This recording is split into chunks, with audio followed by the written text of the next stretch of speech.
Au début des années 90, Sonic fait de l'ombre à Mario. Sega domine de justesse le marché du jeu vidéo pour la première et dernière fois. Parmi la dizaine de jeux Sonic sortis sur toutes leurs plateformes, il y en a un qui n'est jamais arrivé chez nous. Un jeu que Sega avait peut-être un peu honte d'exporter.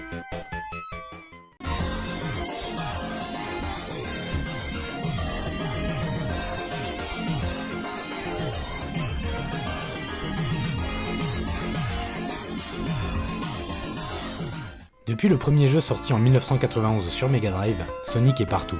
Il a eu droit à des jeux de tous les genres, jeux de flipper avec Sonic Spinball, un jeu de course pour concurrencer Mario Kart avec Sonic Drift, un Columns-like avec Sonic Eraser, et on a même eu droit chez nous à l'adaptation de Puyo Puyo sous le nom Robotnik Beans Mean Machine.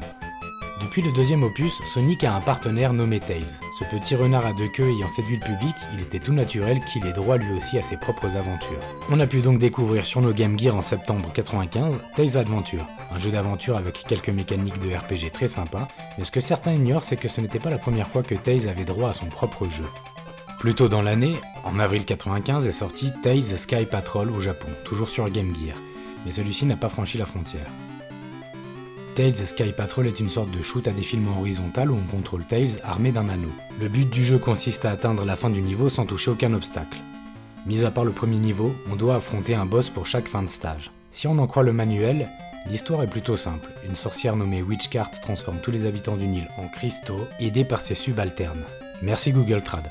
A noter qu'il n'est fait mention nulle part de Sonic. On peut s'imaginer que l'intrigue se déroule avant la rencontre des deux protagonistes. Les contrôles sont plutôt basiques. On dirige Tails avec la croix directionnelle, l'écran fait un auto-scrolling. On peut accélérer ou ralentir et lancer notre anneau sur les ennemis.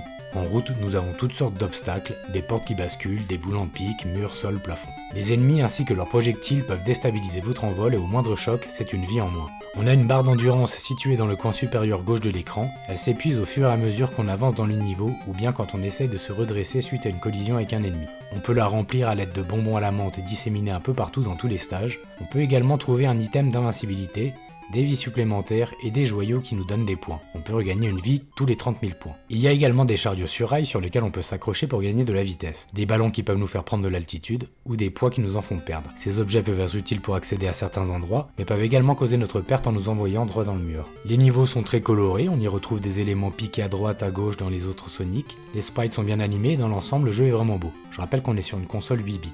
La musique et les bruitages n'ont rien d'extraordinaire, les thèmes peuvent tout de même devenir agaçants à la longue. Le jeu ne comporte que 4 niveaux si on compte le niveau d'entraînement. C'est très peu me direz-vous, mais le jeu est extrêmement dur. Genre vraiment très dur. Les boss sont une vraie plaie, et la hitbox de Tails est pour le moins bizarre. Il m'est arrivé plus d'une fois de passer à travers des objets sans trop comprendre pourquoi.